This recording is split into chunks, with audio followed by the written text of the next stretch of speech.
G'day guys, my name is Welker, welcome back to my channel. It's Tuesday, it's news day. Let's take a look at what's happened last week in the world of rugby. So, this week we have a couple of things I want to talk about. The Six Nations round 4, lots of injury returns, lots of injury updates. Biggest one, Wales having Alan Wynne-Jones back into the squad. He's not playing yet, but we'll get an update on that in this episode. Super Rugby, we've got a bit of a update on some potential COVID breach issues that are putting the competition at risk from the Hurricanes, and we'll finish this week with a little bit of a funny story from Rassie Erasmas. So let's get on with it. Right away, let's get the start. The Hurricanes reportedly has COVID in the camp right now, and there's a little bit of speculations that the team may have put the Highlanders at a bit of risk on the weekend, as there's some questionable changes just before the game happened, and as a result, and the team would not disclose why those changes were made. So there's some speculation that COVID was already in this team, and you know there could be a little bit of a breach of the bubble there, affecting the Highlanders. You know, these teams are supposed to be in the bubble. So if one player gets it, it's very likely a lot of the teammates have got it as well. So the biggest red flag was that Osafa Amoa, the prop, was removed from the lineup hours before the kickoff, and the reason is still undisclosed. So if he was simply testing positive, there could be players that has carrying the virus and not testing positive, and they're just doing rat tests. And they could potentially affect Highlanders. There could be a breach in the Highlanders bubble as a result of these games. And as a result, the Hurricanes is looking at, there were some changes already. Logan Henry made his debut for the Hurricanes, scoring a try. And also and there's just a lot of moving puzzles there. Basically, the team update, they did not disclose who's actually positive, but they basically said they're determined to play this weekend against Moana Pacifica, and they are going to draft more players from outside of the squad if needed to fill a team. So they're not going to cancel the game as Moana Pacifica has done in the last 2 weeks, or last 2 weeks or so, but they are going to do whatever they can to fill a team. But this is just, super risky. Some good news is that TJ Perenara potentially be back soon. He had a bit of a MLC injury, but he should be getting back soon. No promises for this weekend, but he should be back soon. So yeah, this is really concerning, because if they had breached their own bubble and then played the Highlanders and passed it on to the Highlander players on the field, this could be really bad. The whole tournament could be in jeopardy because of this. I'm not sure. I feel like maybe New Zealand Rugby needs to look at quarantining the team, and maybe have the team live, play, like they did with Moana Pacifica, put the team on quarantine for a couple of weeks before letting them play again. I do think that otherwise they could potentially just go, otherwise, unless you're just gonna say, hey, this is not going to be an issue, we're just going to play with it, everybody's just going to go play with it.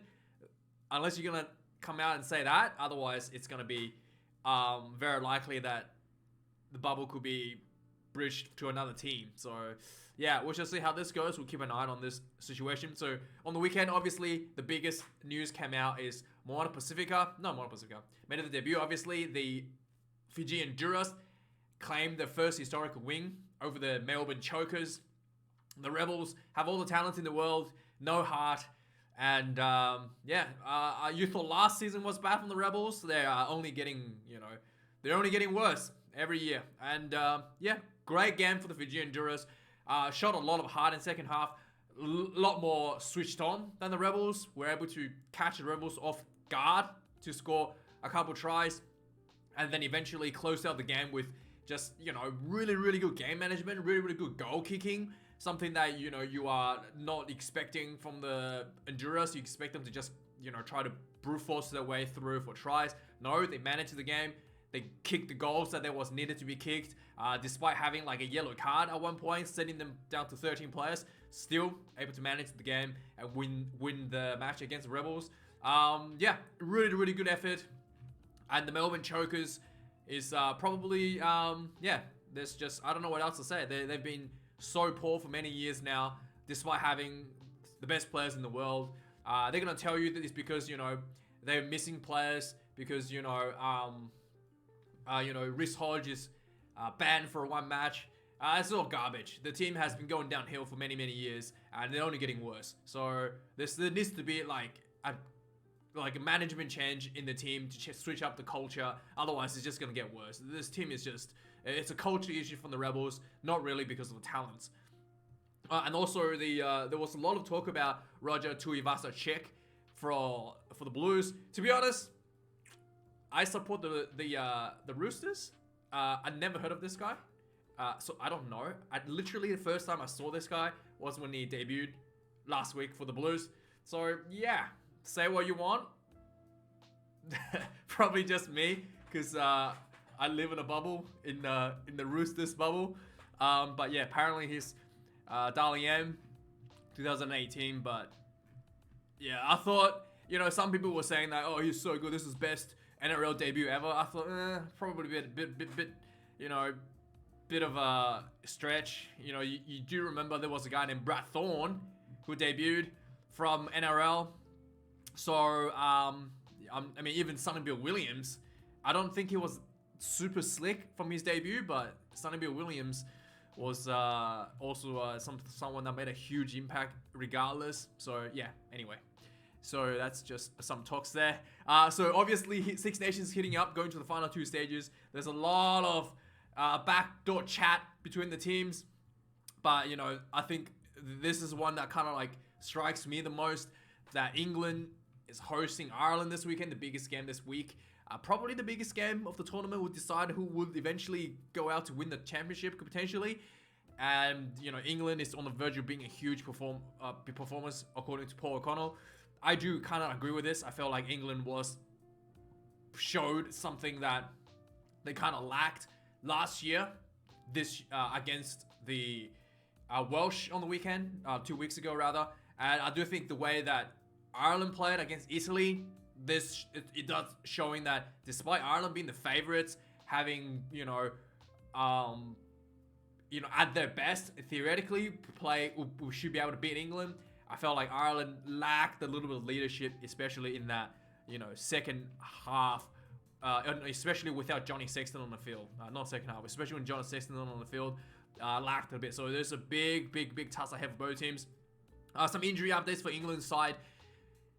Cowan-Dickie is out due to a knee injury for England, the hooker. So I guess Jamie George will be starting for England.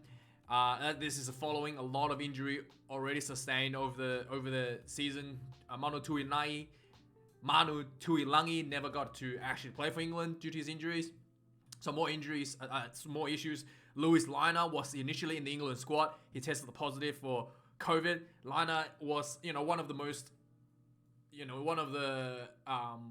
young talents that everybody kind of wanted to see. Him debuting for England following his good performance against for the Harlequins, and obviously his dad was a famous Wallaby, so he is currently not, his debut is currently on hold once again due to COVID. But I don't think he's gonna get a start anyway. Just to be fair with you, even if he wasn't positive. But anyway, for Ireland, Andrew Porter is out due to an ankle issue. This could be a big issue for Ireland, because Andrew Porter is a really solid scrummager for the Ireland, a really big piece of the Irish forward pack. So without him, this could get a bit rough for Ireland. And then also for Welsh side, Wales is playing against France. So this is huge weekend of rugby, and Wales having Alan Wynne-Jones back in the squad. He's been out for 4 months. He's not clear to play, but the scans basically showing that he's recovered quite well. We all know that the last time he had a shoulder injury, basically took him in like less than a month to return to play for the Lions Test series. Was quite extraordinary. Maybe he pushed it a little bit too much, and then in the Autumn International Series, he popped out his shoulder, making a tackle on Jordie Barrett. And but this time he's out for 4 months. So unlike last time, he rushed himself back in like 3 weeks, 3.5 weeks. This time he's back. He's not back yet, but he's out for 4 months already. And he's back in the squad, just bringing that experience, bringing in that that experience, that leadership that Wales could definitely use. And then for the Welsh side, so Tomas Francis had a knock during the game against England, and basically he looked like he was really like staggered. He looked like he was really hurt from the head knock, but they took him off the field, did the HIA. He passed the HIA, so he was allowed to come back on and play. So there has been a lot of discussions of whether or not that was like correct. So this guy, basically Professor John Farclaw, who worked with Wales before, basically saying that his assessment is that he should be taking a longer break before he's able to play.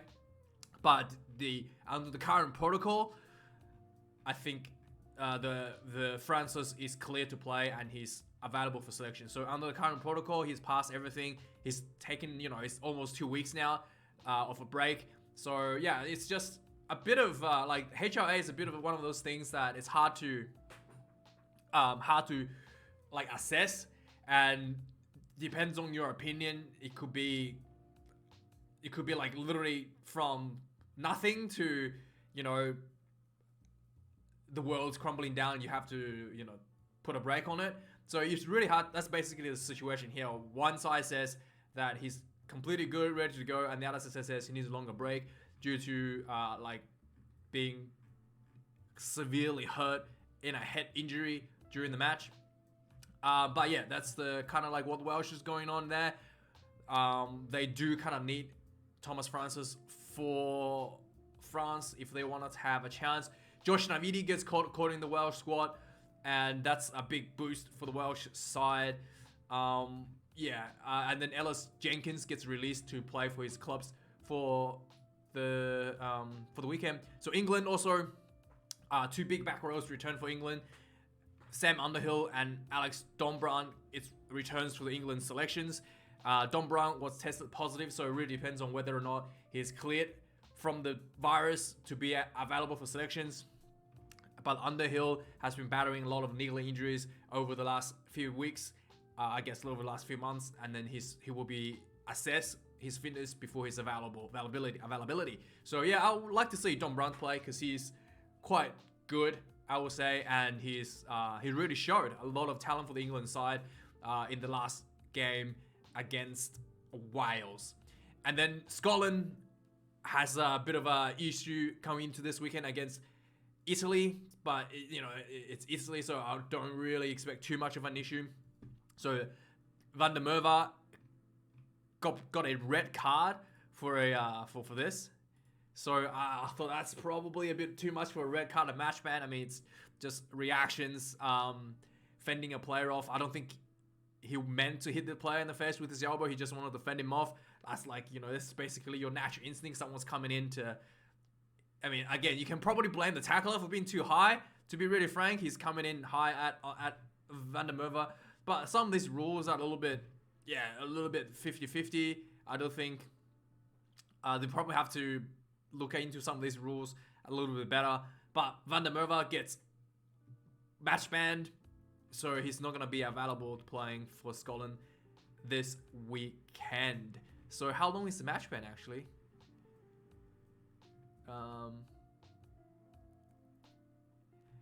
So he's got a...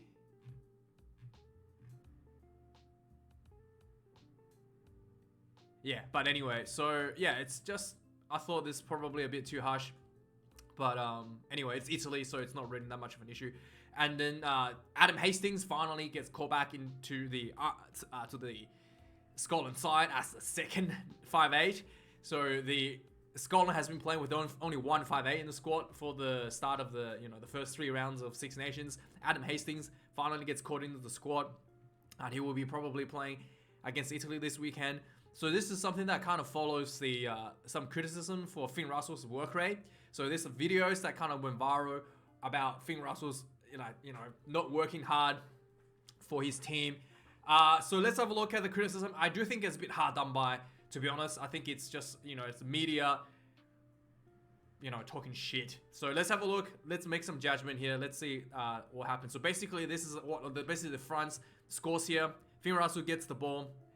He puts a pretty bad return kick down the field, straight to Dupont.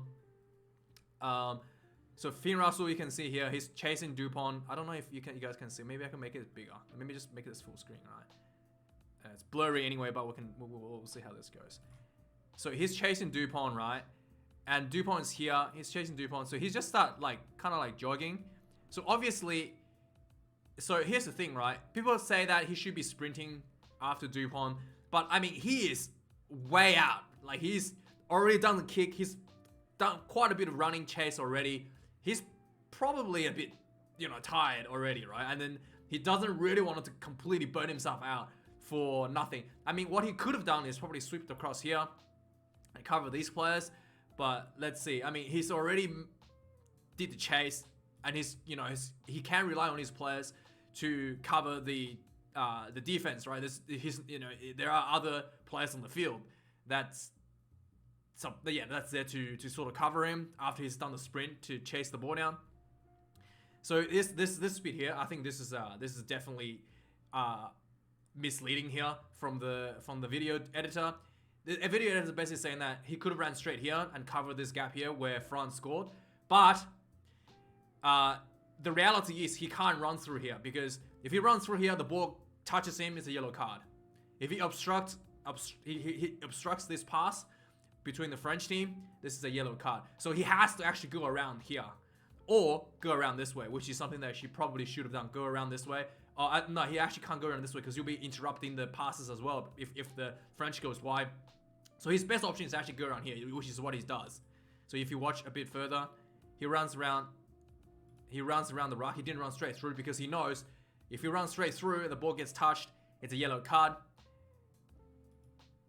So he runs around the side, like I mentioned. He doesn't want to obstruct the game, but it's a bit too late. They spread it out, goes in for the try.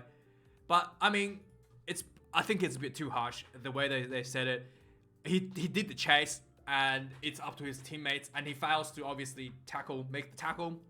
It's up to his teammates from there onward to try to cover Dupont's already beaten him on the run, so there's no way he can catch him, and there's no point of him wasting his energy. And that point where the arrow pointed that he could run straight through, he can't. If he did that and the ball gets out, touches him, yellow card, right? That's extremely bad. He has to go around the rock, and I think it's a bit. I don't think the assessment is correct by the whoever made this video that made a lot of fuss about him. So I don't think he's lazy. I think the assessment is it's a bit too far-fetched.